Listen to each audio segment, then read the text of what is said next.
Hello everyone, welcome to Oliboard. In this particular video, we are going to discuss about the master directions related to deposits and accounts. Before starting the discussion, I would like to tell you that if you are preparing for your RBI Grade B examination 2025, you can check out our course and you can start preparing with Team Oliboard.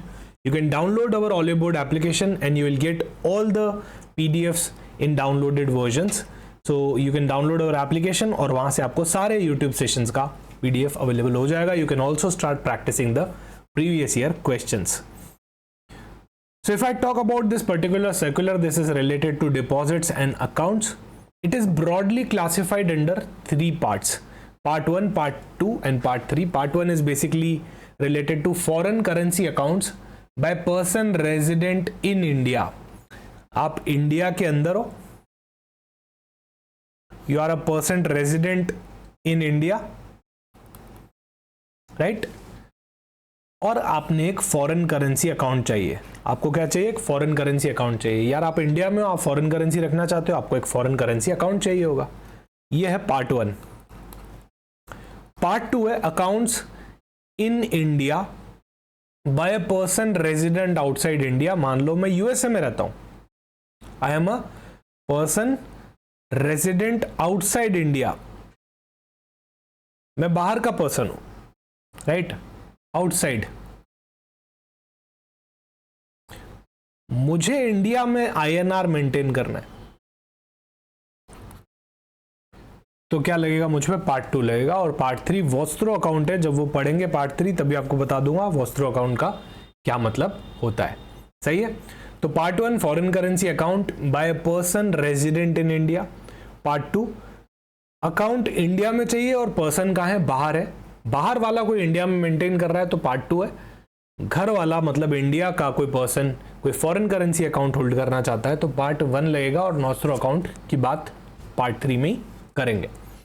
अब बहुत सारे account होते हैं. पहले part 1 opening, holding, maintaining. या तो आप कोई ओपन करना चाहते हो या आपके पास कोई फॉरेन करेंसी आप उसको होल्ड करना चाहते हो और मेंटेन करना चाहते हो क्या? फॉरेन करेंसी को by a person resident in India. आप इंडिया के हो, आप फॉरेन करेंसी को होल्ड करना चाहते हो तो इतना इजी नहीं होता, राइट. उसके लिए कुछ स्पेशल अकाउंट्स होते हैं, उन्हीं में आप होल्ड कर सकते हो. ऐसे आप फॉरेन करेंसी को नहीं होल्ड कर सकते हो. क्यों पढ़ रहे हैं हम? तो in India foreign exchange management act यानी कि FEMA act controls how the foreign currency is dealt with by Indian resident. अगर आपके पास फॉरेन करेंसी है तो कैसे आपको उसको स्टोर करना पड़ेगा, ये सब कौन बताता है इंडिया में? फेमा बताता है, foreign exchange management act. Whether you are an exporter. अब देखो आपके पास फॉरेन करेंसी आएगी कहां से? या तो आप एक्सपोर्टर हो, कुछ बाहर बेचा, फॉरेन करेंसी में पैसे मिला. और रिटर्न एनआरआई, या तो आप एक एनआरआई हो और आप वापस इंडिया में आ रहे हो तो फॉरेन करेंसी जाहिर सी बात है कि लेके आ रहे होगे. अ फॉरेन फंडेड स्टार्टअप, एक ऐसा स्टार्टअप हो जिसको फंडिंग किस में मिली है? डॉलर में मिली है, पाउंड में मिली है, बाहर से मिली है, राइट. या फिर एक कोई स्टूडेंट हो जो बाहर से कमा रहा है. मान लो एक कोई स्टूडेंट है जो बाहर कुछ वर्क कर रहा है, वो इंडिया में आ रहा है, राइट. ये सारे केसेस के अंदर आपके पास फॉरेन करेंसी आ सकती है. You just can't open and use a foreign currency account unless RBI allows it. ऐसा नहीं कि आप अपने एचडीएफसी बैंक में जाओगे और बोलोगे कि ये लो डॉलर डिपॉजिट कर दो. ऐसे नहीं होता. वो सब आईएनआर अकाउंट्स होते हैं. अगर आपको डॉलर डिपॉजिट करवाना है तो you need to follow this particular master directions. पहले समझो तो सही कितने तरह के अकाउंट होते हैं. To simplify the entire regulatory framework, RBI ने क्या किया? मास्टर डायरेक्शन इशू कर दिए. देखो पहले भी ये चीजें थी पर स्कैटर्ड थी, अलग अलग जगह पे थी, राइट. आरबीआई ने एक मास्टर डायरेक्शन निकाला, सारी चीजों को उसमें कंसोलिडेट करके एट अ ग्लैंस आप समझ सको कि ये सारी चीजें कैसे वर्क कर रही है, राइट. क्या एक्सप्लेन हो जाएगा इससे? Who can open foreign currency account, कौन फॉरेन करेंसी अकाउंट खोल सकता है, क्या पर्पस के लिए खोल सकता है, उसमें कैसे डिपॉजिट कर सकते हैं, विड्रॉ कर सकते हैं और उसको बंद कैसे कर सकते हैं. ये सारी चीजें यहाँ पे हम मास्टर डायरेक्शंस के अंदर डिस्कस करने वाले. सर आरबीआई के पास क्या लीगल बैकिंग है? आप तो बोल रहे हो फेमा गवर्न करता है तो आरबीआई क्या कर लेगा उसमें? तो देखो फेमा का सेक्शन 9 और सेक्शन 6 आरबीआई को एम्पावर करते हैं to frame rules on the foreign accounts. FEMA बोलता है यार आरबीआई बताएगा क्या करना है. फेमा का सेक्शन 9 सेक्शन 9 एंड सेक्शन 6 बताते हैं कि आरबीआई को पावर मिली है. So FEMA empowers RBI to frame the regulations to prohibit, restrict, regulate the opening, holding, maintaining of foreign currency accounts and the limit to which the accounts can be held in such account by a person resident in India. सही है। तो चालू करने से पहले कुछ की definitions दे रखी है। जब भी आप वो पढ़ोगे सर्कुलर तो आप देखोगे वहां पे कुछ डेफिनेशंस है, जैसे कि ऑथराइज डीलर क्या होता है, फॉरेन करेंसी अकाउंट क्या है, रिलेटिव क्या है, स्टार्टअप क्या है। मेरे हिसाब से बहुत ही स्ट्रेट डेफिनेशंस है, कुछ भी इसमें ऐसे टेक्निकल नहीं है। ऑथराइज डीलर को बता दो आपको बैंक या इंस्टीट्यूशन है जो कि ऑथराइज्ड है फॉरेन एक्सचेंज के अंदर डील करने में। इसको मेंशन किया गया है सेक्शन 10 ऑफ फेमा एक्ट के अंदर। सही है। Foreign currency account that can be held in India, अगर आप इंडिया में रहते हो तो आप कुछ तरह के फॉरेन करेंसी अकाउंट्स होल्ड कर सकते हो। कौन से वो फॉरेन करेंसी अकाउंट्स हैं यहाँ पे मेंशन्ड है। सबसे पहला account exchange earners foreign currency, ऐसा अर्नर जिसके पास फॉरेन करेंसी आती हो, EEFC अकाउंट, ठीक है, EEFC अकाउंट बोलते हैं इसको, exchange earner foreign currency account. कौन ओपन कर सकता है? कोई भी पर्सन जो रेजिडेंट हो इंडिया का, जो भी पर्सन इंडिया में रहता है, यहाँ का रेजिडेंट है, भले वो इंडिविजुअल हो, फर्म हो, कंपनी हो, डजंट मैटर, जो अर्न कर रहा हो फॉरेन एक्सचेंज पर लोन और इन्वेस्टमेंट के जरिए नहीं। आपने कोई इन्वेस्टमेंट कर दिया, आपको पैसा आ रहा है, या फिर आपने कोई लोन दे दिया, आपको उसके ऊपर इंटरेस्ट मिल रहा है, वो वाला नहीं चलेगा। नॉर्मल वे से अर्न कर रहा हो। सर नॉर्मल वे क्या होता है? अरे आपने किसी को एक्सपोर्ट कर दिया कुछ और अर्न कर रहे हो, तो आपको क्या करना पड़ेगा? EEFC अकाउंट आप खुलवा सकते हो यहाँ पे, राइट। किसके थ्रू मेंटेन्ड होगा? तो आप authorise dealer bank in India के थ्रू ये खुलवा देना। Purpose to retain foreign earning without conversion to INR। INR में कन्वर्ट करना होता है तो फिर कुछ खुलवाने की नीड नहीं होता, आपका बैंक आपको कन्वर्ट करके अपने बैंक में जमा कर देगा। But if you want to keep the dollars that you earned out of export, you want to keep those dollars in a bank account, then you cannot keep in your normal saving account or current account. You need to open a EEFC account for that. Credits allowed account में क्या क्या credits allowed है? तो export से जो पैसा आया है, या आपने कोई प्रोफेशनल इनकम करी है, कोई कंसल्टिंग करी है, ग्लोबल डिपॉजिटरी रिसीट्स और अमेरिकन डिपॉजिटरी रिसीट्स के डिस इन्वेस्टमेंट की वजह से पैसा आया है, इंटरेस्ट ऑन अकाउंट, अकाउंट में इंटरेस्ट मिल गया है, advance remittances, recredit of unused withdrawals and startup foreign sale proceeds, आपने बाहर कुछ बेचा है स्टार्टअप के अंदर तो आपके पास पैसा आया है। इन सारे तरीकों की वजह से आपके अकाउंट में क्रेडिट हो सकता है, राइट। सर्कुलर में डिटेल में गिवन है, मैंने यहाँ पे समराइज करके दिया हुआ है। अच्छा, कमेंट सेक्शन में मुझे जरूर बताना कि ADR और GDR क्या होते हैं, अमेरिकन डिपॉजिटरी रिसीट्स और ग्लोबल डिपॉजिटरी रिसीट्स क्या होती है। फुल फॉर्म मत बताना, वो तो मैं बता चुका हूँ, मतलब क्या होता है जरूर बताना। नहीं पता तो कोई बात नहीं, मैं आने वाले वीडियोस के अंदर ये वाला कॉन्सेप्ट भी कवर कर लूंगा। Do let me know in the comment section कि आपको ADR GDR के बारे में आइडिया है या नहीं आइडिया है। डेबिट क्या क्या अलाउड होते हैं? तो देखो, फॉरेन पेमेंट्स हो गए, कोई फॉरेन पेमेंट किया आपने गुड्स एंड सर्विसेज बाय करने का, कोई ट्रैवल किया है, एयर टिकट बुक करी है, होटल बुक करवाया है, कोई भी ट्रेड रिलेटेड लोन्स है टू ओवरसी कस्टमर, ये सारी चीजें किसमें आ जाएगी? आपकी यहाँ पे डेबिट के अंदर आ जाएगी, ठीक है। क्रेडिट मतलब आपके अकाउंट्स का बैलेंस बढ़ रहा है, बैंक स्टेटमेंट का बैलेंस बढ़ रहा है, राइट। एक्सपोर्ट किया, पैसा आया, क्रेडिट हो गया अकाउंट। डेबिट किया मतलब कम हो रहा है, तो जब आपकी सैलरी भी आती होगी तो आपने देखा होगा क्रेडिटेड आता है message, your account has been credited, right. उसके बारे में भी बात करेंगे कि सर अकाउंटिंग में जब पैसा आता है तो आप बोलते हो बैंक में डेबिट कर दो, पर बैंक स्टेटमेंट में तो क्रेडिट होता है, ऐसा क्यों होता है? उसके बारे में भी अभी बात करने वाले। कंडीशंस पहले पढ़ लेते हैं इस वाले अकाउंट की, राइट। कौन सा अकाउंट है ये आपका? EEFC account, exchange earners foreign currency account. पहले इसकी कंडीशंस पढ़ लेते हैं। रुपी विड्रॉल, पैसा आप रुपी में निकाल सकते हो, पर ऐसा नहीं कि वापस जमा करवा रहे हो, एक बार निकाल लिया बात खत्म हो गई। इंटरेस्ट, इस पे आपको कोई भी इंटरेस्ट नहीं मिलने वाला है, ऑलरेडी आपको गवर्नमेंट बेनिफिट दे रही है फॉरेन करेंसी होल्ड करने का, इंटरेस्ट यहां पे आपको नहीं मिलने वाला है। नो लोन्स अलाउड, यहाँ इसके अगेंस्ट में कोई भी लोन आपको अलाउड नहीं होगा। और conversion to INR, total accrual जितना भी पैसा जमा हो चुका है कैलेंडर मंथ के एंड पे, वहां पे आपको क्या करना पड़ेगा? उसको INR में कन्वर्ट करना पड़ेगा as on the last day of the next calendar month after adjusting for the usages और फॉरवर्ड कॉन्ट्रैक्ट। तो इसको आप हमेशा के लिए नहीं रख सकते हो, इसको हमेशा आपको क्या करना पड़ेगा? INR में कन्वर्ट करते रहना पड़ेगा। Packing credit repayment, exporters can use the EEFC balance to repay the packing credit loans. Sir packing credit loans क्या होता है? एक तरह का वर्किंग कैपिटल लोन होता है जो एक्सपोर्टर्स लेते हैं। अगर मैंने कोई वर्किंग कैपिटल लोन ले रखा है तो मैं उसको मेरे EEFC वाले बैलेंस से पे ऑफ कर सकता हूं, कोई दिक्कत नहीं है। सही है। चेंज इन द रेसिडेंसी, अगर मान लो मेरा रेसिडेंसी चेंज हो जाता है, मैं एक नॉन रेसिडेंट बन जाता हूं, पहले एक रेसिडेंट था तो फॉरेन करेंसी इंडिया में होल्ड करने के लिए मैंने EEFC अकाउंट खुलवाया, अब मैं बन ही बाहर का गया हूं, नॉन रेसिडेंट बन गया हूं, तो वहां के नॉन रेसिडेंट के जो अकाउंट होते हैं ना, NRE अकाउंट, FCNRB अकाउंट, इसके बारे में भी लास्ट में डिस्कस करेंगे। उसके अंदर मुझे क्या करना पड़ेगा? ट्रांसफर करना पड़ेगा। सही है। Export realisation claims by ECGC and export, अगर ECGC से कोई क्लेम आ रहा है या फिर इंश्योरेंस से कोई क्लेम आ रहा है तो उसका आप एक्सपोर्ट मत मान लेना, वो आपके अकाउंट के अंदर क्रेडिट नहीं होने वाला है। यहाँ पे EEFC अकाउंट में आपके क्रेडिट नहीं करवाने वाले हैं। सर जो बैंक स्टेटमेंट होता है उसके अंदर जब मैसेज आता है कि सैलरी क्रेडिट हुई है, मतलब हमारा बैंक स्टेटमेंट का बैलेंस बढ़ चुका है, राइट। पर जब आप अकाउंटिंग पढ़ाते हो तो आप बोलते हो कि जब बैंक का बैलेंस बढ़ रहा हो तो क्या करो? डेबिट करो। पर बैंक तो सर क्रेडिट कर रहा है, तो ये फर्क क्यों आ रहा है? आप डेबिट कर रहे हो, अगर बैलेंस बढ़ रहा है तो बैंक क्रेडिट कर रहा है। सही है ना? क्या दिक्कत है? क्या दिक्कत है? मेरे लिए मेरा बैंक अकाउंट, जो मैं मेरा बैंक अकाउंट मेंटेन कर रहा हूं मेरी अकाउंटिंग रिकॉर्ड्स में, वो मेरे लिए असेट है। असेट बढ़ रहा है, इंक्रीज हो रहा है, सैलरी आई तो इंक्रीज हुआ, तो मैं क्या करता हूं? डेबिट करता हूं। जब भी असेट बढ़ता है, इंक्रीज होता है, तो मैं क्या करता हूं? डेबिट करता हूं। बैंक स्टेटमेंट किसके पर्सपेक्टिव से बनती है? आपके पर्सपेक्टिव से बनती है या बैंक के पर्सपेक्टिव से बनती है? ऑब्वियसली बैंक के पर्सपेक्टिव से बनती है।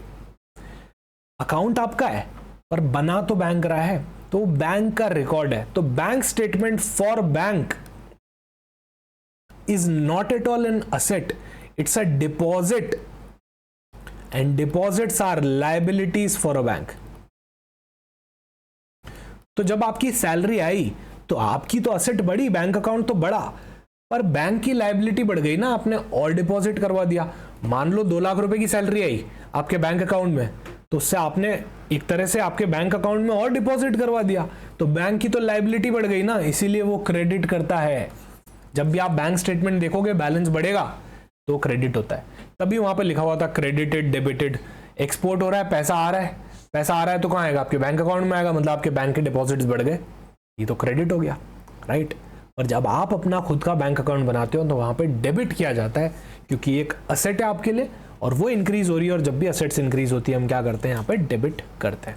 सही है। तो ये बहुत सारे लोगों को कंफ्यूजन होता है, होप यहाँ पे क्लियर हो चुका हो। ये टर्मिनोलॉजीज मैंने कुछ बता रखी है जिसको आप पढ़ सकते हो। पैकिंग क्रेडिट का मतलब तो मैंने आपको उसी टाइम पे समझा दिया था। अगला आता है रेजिडेंट फॉरेन करेंसी अकाउंट, जिसको हम बोलते हैं RFC अकाउंट। क्या बोलते हैं? RFC account. RFC account are designed for returning NRIs। अगर आप एक नॉन रेजिडेंट इंडियन हो और आप वापस आ रहे हो, इंडिया में वापस आ रहे हो, right, for good intent, then आप चाहते हो कि आप अपनी फॉरेन अर्निंग्स को, जैसे कि आपके पास पेंशन आ रही है, कोई इन्वेस्टमेंट कर रखा है, कोई एसेट होल्ड कर रखा है, वहां से आपके पास क्या आ रही है? कुछ इनकम आ रही है, आप चाहते हो वो इनकम आप डॉलर के अंदर ही रखो, राइट। उस केस में आपको क्या करवाना पड़ेगा? RFC अकाउंट खुलवाना पड़ेगा।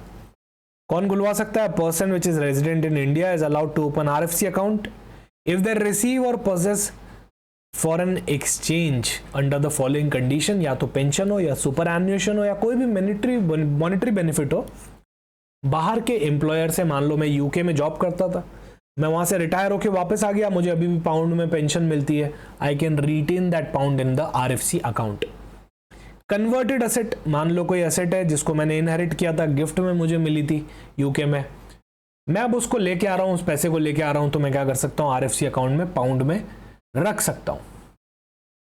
या फिर ऐसी फॉरेन करेंसी जिनको ऑलरेडी RBI ने परमिशन दे दी है बिफोर 1947, या कोई इंश्योरेंस प्रोसीड, वहां कोई लाइफ इंश्योरेंस कंपनी से पैसा आया, राइट, अब वो पाउंड में आया होगा, ऑब्वियस सी बात है, तो मैं उसको रख सकता हूं यहाँ पे, अगर IRDAI ने परमिट कर रखा है इंडिया में तो ये तो सोर्सेस हो गए। इन जगह से पैसा आ सकता है, क्रेडिट हो सकता है मेरे अकाउंट में। खर्चा कहां हो सकता है? No restriction on the utilisation outside India, अगर मैं बाहर जाके खर्च रहा हूं तो कोई रिस्ट्रिक्शन नहीं है, पाउंड में कमाया था पाउंड में खर्च रहा हूं, इंडिया को क्या करना। Balances can B freely used for any foreign currency transaction permitted by FEMA, जो भी बैलेंस है आरएफसी अकाउंट को आप यूज कर सकते हो फॉरेन करेंसी ट्रांजेक्शन्स के अंदर, जैसा फेमा ने परमिट कर रखा है वैसा, right.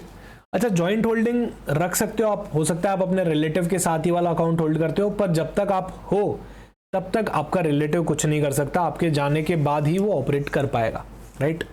So it's a restrictive joint holding here.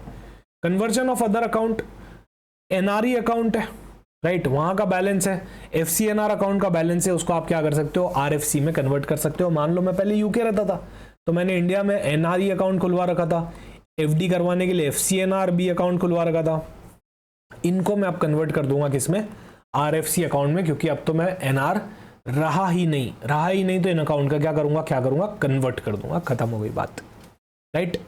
एक एग्जांपल भी है, इसको आप बाद में पढ़ सकते हो फॉर बेटर अंडरस्टैंडिंग।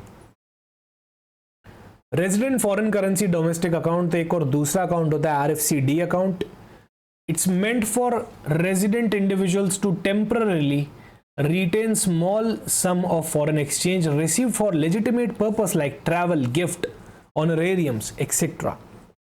मैं एक रेजिडेंट इंडिविजुअल हूं, टेम्पररी पर्पस के लिए कुछ छोटी मोटी फॉरेन करेंसी रखना चाहता हूं, तो मुझे क्या चाहिए होगा, यहाँ पे आरएफसीडी अकाउंट चाहिए होगा। अब रेजिडेंट इंडिविजुअल जिसको फॉरेन करेंसी रखनी है, लेजिटिमेट वे के थ्रू आनी चाहिए। मान लो मैं फॉरेन घूमने गया था, वहां पे मेरे पास आ गई कोई गिफ्ट मिल गई, कोई ऑनरेरियम मिल गया, राइट, किसी रिलेटिव से जो बाहर रहते हैं उनसे कुछ पैसे मिल गए, unspent foreign currency exchange form, authorise dealer, पहले गया था $1000 लेके, पर खर्चा सिर्फ $900 का हुआ, $100 अभी भी मेरे पास पड़े हुए हैं, तो मैं वाले अकाउंट में डिपॉजिट करवा सकता हूँ।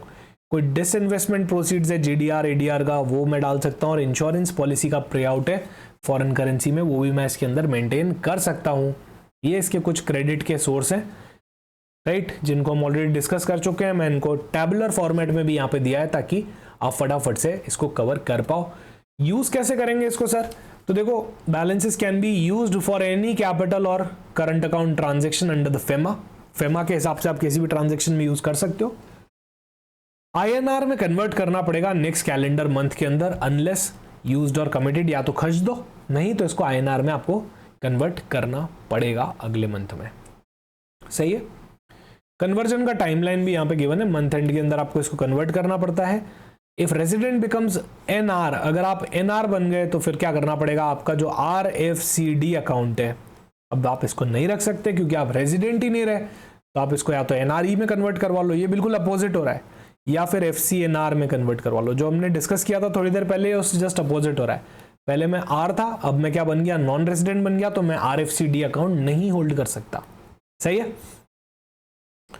एक और एग्जाम्पल गिवन है, इस पीडीएफ को डाउनलोड करो और ये सारे एग्जाम्पल्स रीड करो। Diamond dollar account, DDA, diamond exporters को बड़ा प्रॉब्लम होता था, वो यूएस डॉलर में काम कर रहे होंगे या किसी और में काम कर रहे होंगे, तो डायमंड वाले ने जब एक्सपोर्ट किया उनको कन्वर्जन लॉस होता था या डिले होता था, तो आरबीआई ने उनको बोला यार तुम डायमंड एक्सपोर्टर्स हो तो तुम ओपन कर लो एक diamond dollar account in US dollar itself, मतलब आप अपना पैसा यूएस डॉलर में रख सकते हो, प्रोसीड्स फ्रॉम डायमंड वाली जो चीजें वो आप यूएस डॉलर में रख सकते हो, राइट।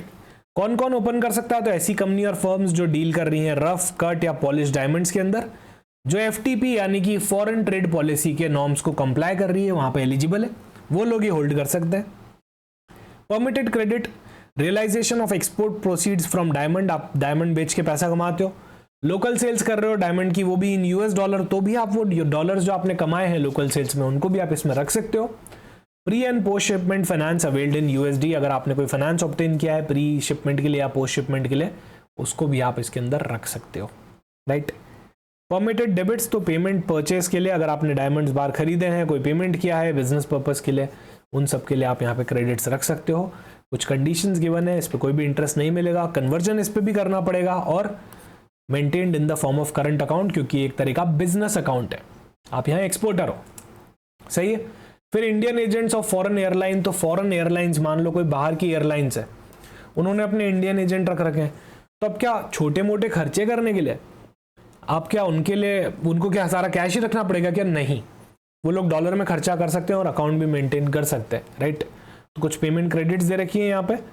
कैसे पैसा आ सकता है? किसी पैसेंजर को टिकट भेज दी, right. Remittances from the foreign principal, जो आपका फॉरेन कंपनी बैठा है उसने आपको थोड़ा बहुत पैसा दे दिया, ये सारी परमिटेड क्रेडिट है।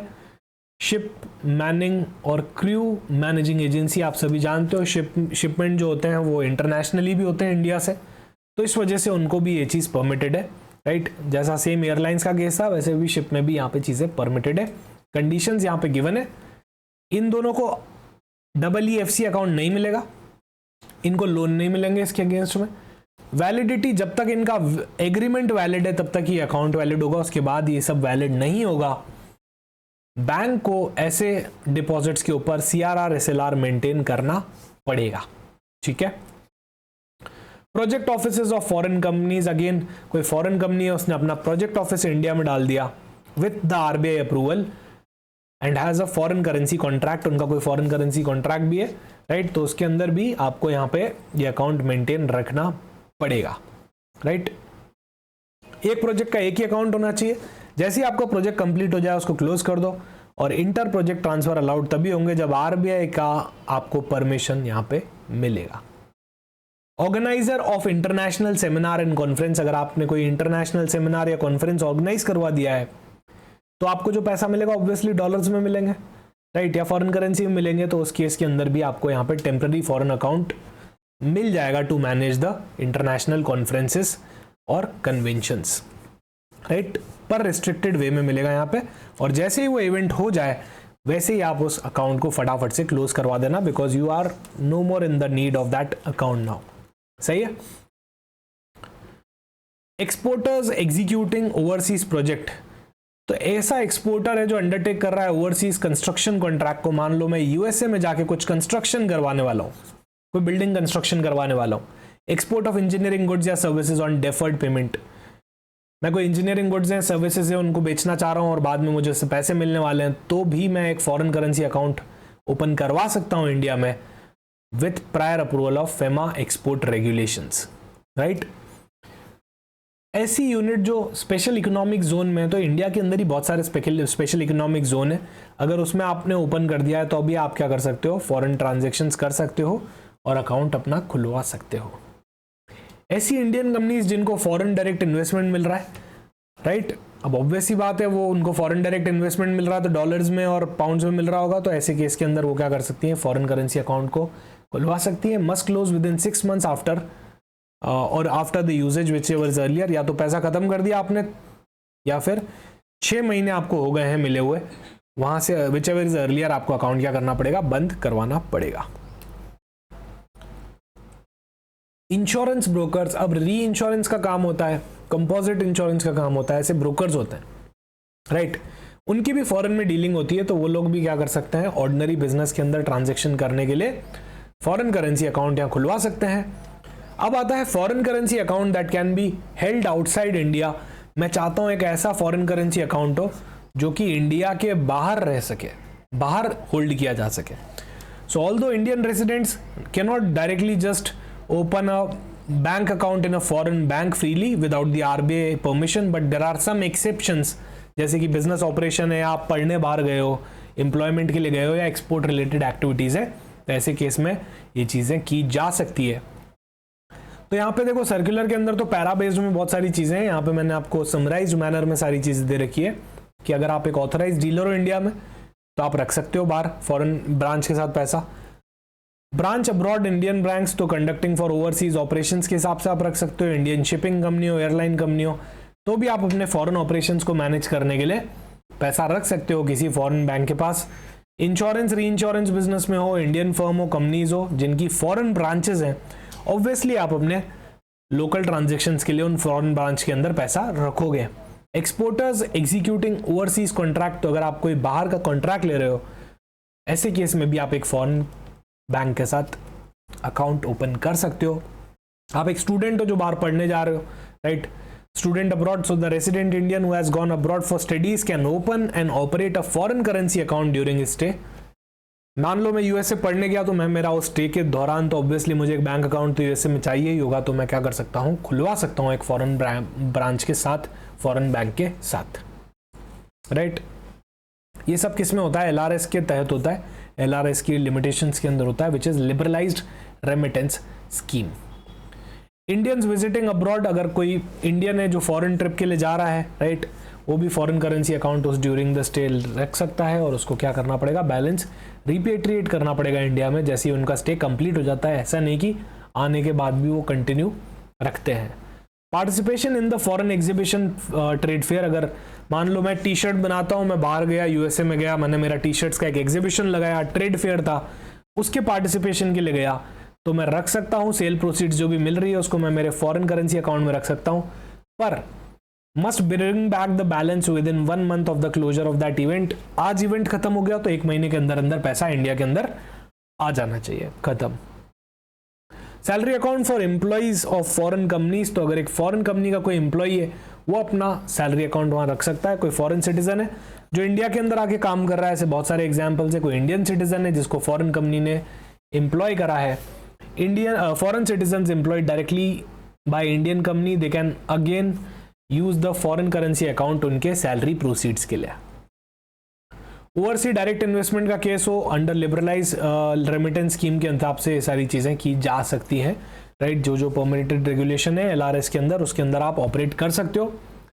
ईसीबी एक्सटर्नल कमर्शियल बोरोइंग हो गया, अमेरिकन डिपॉजिटरी रिसीट्स और ग्लोबल डिपॉजिटरी रिसीट्स के थ्रू अगर आपने फंड डिपॉजिट रेज करे हैं, पैसा रेज करा है, तो टेम्पररीली आप उसको फॉरेन करेंसी अकाउंट में रख सकते हो जब तक वो यूज ना हो या रिपेट्रिएट ना हो इंडिया के अंदर।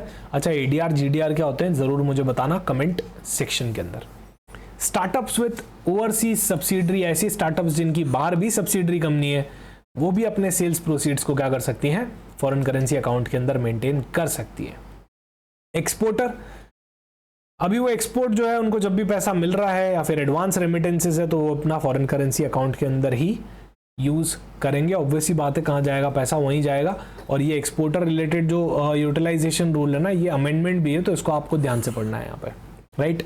Funds can be use for paying for imports into India, जो इम्पोर्ट्स हो रहे हैं इंडिया में, आप उसको डॉलर में पे कर रहे हो तो यूज कर सकते हो क्योंकि आपने ऑलरेडी वो पैसा एक्सपोर्ट्स के थ्रू ही कमाया है। Repatriate to India by the end of the next month, अगले मंथ तक आप उसको रिपेट्रिएट जरूर कर देना। ये सारे रूल्स हैं और यही आपका अमेंडमेंट भी है इस पर्टिकुलर के अंदर, नोटिफिकेशन के अंदर। फिर कुछ मिसलेनियस प्रोविजंस दे रखे हैं, जनरल रूल्स हैं, इनको आप डायरेक्टली पढ़ सकते हो, राइट। नॉमिनेशन रिलेटेड है बेसिकली। तो समरी में यहाँ पे मैंने अभी तक जो जो आपको अकाउंट पढ़ाए हैं उनका यहाँ पे समरी भी दे दिया है।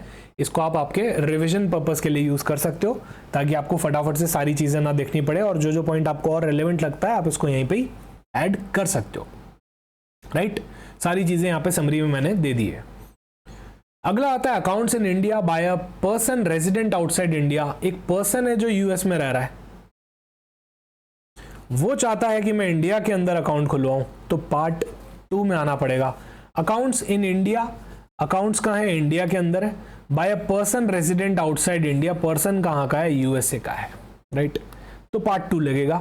ये वाला पार्ट मैंने आपको मल्टीपल टाइम्स अलग अलग लेक्चर में पढ़ा रखा है, इसके अंदर भी आपको एक क्रिस्प मैनर में बता देता हूं कौन कौन से अकाउंट होते हैं। सबसे पहला नॉन रेजिडेंट एक्सटर्नल रूपी अकाउंट, जिसको हम एनआरई अकाउंट बोलते हैं। देखो एनआरई, एनआरओ, एफसी, एनआरबी हमने कितनी बार वीडियोस में पढ़ा है, फाइनेंस करंट अफेयर्स वाले में। जब भी कोई अपडेट आता है मैं 3 चीजें आपको जरूर पढ़ाता हूं और ये वाले इस बार आपके लिए इंपॉर्टेंट होने वाले हैं, ओके। सो एनआरई अकाउंट, जो एनआरआई है, नॉन रेजिडेंट इंडियन है या फिर पर्सन ऑफ इंडियन ओरिजिन है, वो खुलवा सकते हैं। ये सेविंग, करंट, आरडी, एफडी कुछ भी हो सकता है, डजंट मैटर। जॉइंट होल्डिंग भी हो सकती है इसमें। और कौन कौन सी क्रेडिट्स परमिटेड है, कोई inward remittance, interest income, transfer from other NRE और एफसीएनआर अकाउंट, कोई मेच्योरिटी हो गई इन्वेस्टमेंट की, वहां से पैसा आया, रेंटल इनकम से पैसा आया, डिविडेंड आया फॉरेन कंट्री से, कुछ भी आया फॉरेन कंट्री से, ये सारी चीजों को आप क्या कर सकते हो, यहाँ पे जमा करवा सकते हो। कोई लोकल पेमेंट कर रहे हो, कोई ट्रांसफर कर रहे हो, वो सब भी यहाँ पे परमिटेड है। परमिटेड टू सेल्फ, अगर आप लोन ले रहे हो तो आपको खुद को परमिटेड है, right. Can not be use for relending on real estate, real estate में आपने पैसा डाल दिया लोन लेके या रीलेंडिंग कर दी, किसी और को दे दिया, वो सब यहाँ पे परमिट नहीं है। No premature withdrawal if loan is availed, एक बार लोन ले लिया तो प्रीमेच्योर विड्रॉल उसका नहीं हो पाएगा। ऑन रिटर्न टू इंडिया, अगर आप एक बार इंडिया आ गए हो तो क्या करवाओगे, इसको अपने RFC अकाउंट में, जो कि हमने अभी पढ़ा था पार्ट 2 से, क्या करो पार्ट 1 में आ जाओ अगर आप इंडिया के अंदर आ गए हो तो, राइट। और अगर डेथ का केस है सामने वाले की तो फिर क्या होगा, जो बैलेंस होगा नॉमिनी को चला जाएगा, यहाँ पे RBI का अप्रूवल लगेगा अगर कोई रेजिडेंट नॉमिनी को पैसा जा रहा है तो।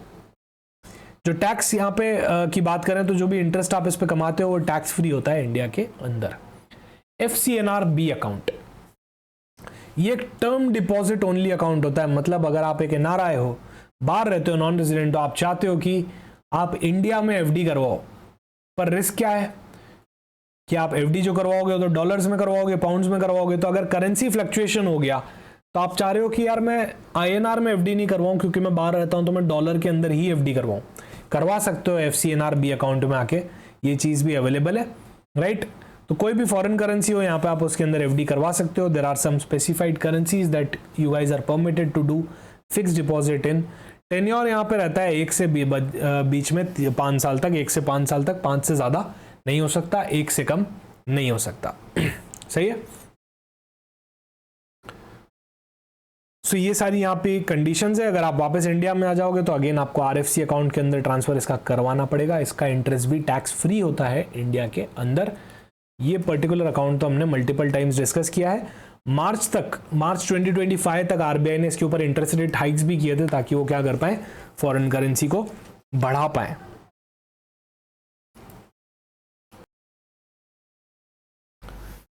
फिर आता है आपका NRO account. So any person resident outside India including a foreign national visiting in India, या फिर कभी टेम्पररी पर्पस के लिए वो इंडिया आना चाह रहा है काम करने, वो NRO अकाउंट खुलवा सकता है। ये सेविंग, करंट, RD, FD कैसे भी ओपन हो सकता है, और यहाँ पे ज्वाइंट होल्डिंग भी अलाउड है। इनवर्ड रेमिटेंसेस, कोई इंडिया इनकम, कोई मान लो इंडियन इनकम है, मान लो मैं US में रह रहा हूँ पर इंडियन इनकम कमा रहा हूँ, जैसे कि मेरा घर है इंडिया के अंदर, तो रेंट आ रहा है, डिविडेंड आ रहा है, पेंशन आ रही है, सैलरी आ रही है, ये सब मैं कहाँ जमा करवाऊंगा, NRO अकाउंट में जमा करवाऊंगा। सही है।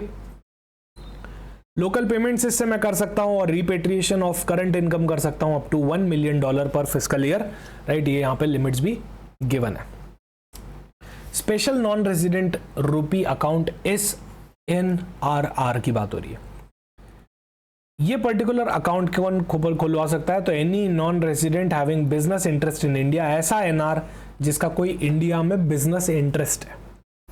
फॉर स्पेसिफिक INR ट्रांजेक्शंस, तो अगर उसको कोई स्पेसिफिक INR ट्रांजेक्शंस करना है, उसका इंडिया में बिजनेस इंटरेस्ट है, तो वो क्या करवाएगा, special non resident rupee account खुलवाएगा। Must be named after the specific business, वो बिजनेस के नाम से खुलना चाहिए। Must be named after specific business. Tenure limited to business duration, जितना बिजनेस ड्यूरेशन का टेन्योर है उतना ही इस अकाउंट का भी ड्यूरेशन रहना पड़ेगा। उसके बाद ये अकाउंट आपको क्या करवाना पड़ेगा, बंद करवाना पड़ेगा। इंटरेस्ट इस पे आपको कुछ भी नहीं मिलना है। Becomes resident account on status change, अगर आपका स्टेटस चेंज हुआ नॉन रेजिडेंट से रेजिडेंट, तो फिर इसको आपको क्या करना पड़ेगा, ट्रांसफर लेना पड़ेगा RFC अकाउंट में। और NRO टू SNRR नॉट अलाउड, मतलब आपका NRO अकाउंट ऑलरेडी चल रहा है, आप इसको SNRR अकाउंट बनाना चाह रहे हो तो ऐसा नहीं हो सकता है। Repatriation permitted post tax compliance, repatriation तभी होगा जब आपकी पूरी टैक्स कंप्लाइंस यहाँ पे कंप्लीट हो चुकी होगी। ये भी आपका एक अमेंडमेंट है, तो इसको भी आपको ढंग से पढ़ना है, जिसको मैंने यहाँ पे आपको समराइज्ड वे में पढ़ाया है। ये आपके सर्कुलर का स्क्रीनशॉट है जो आप ग्रीन कलर में देख सकते हो। फिर आता है एस्क्रो अकाउंट। देखो ये बहुत ही स्ट्रेट है, कोई भी नॉन रेजिडेंट है, राइट, उसको कुछ खरीदना है तो यहाँ पे एस्क्रो अकाउंट खुलवाया जाता है इन INR, राइट।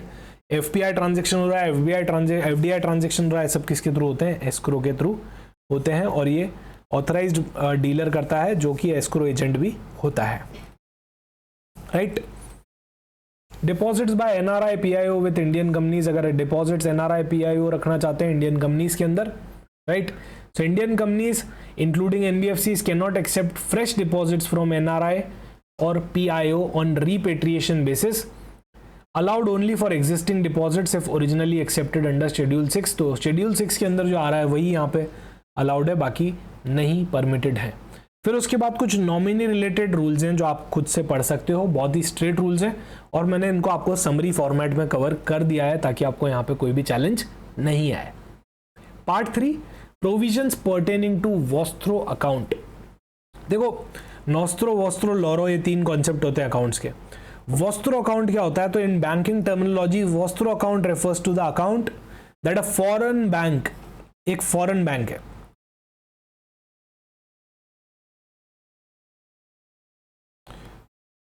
वो चाहता है कि वो इंडिया के अंदर किसी domestic bank, let suppose SBI में INR डिपॉजिट करवाए, रखे।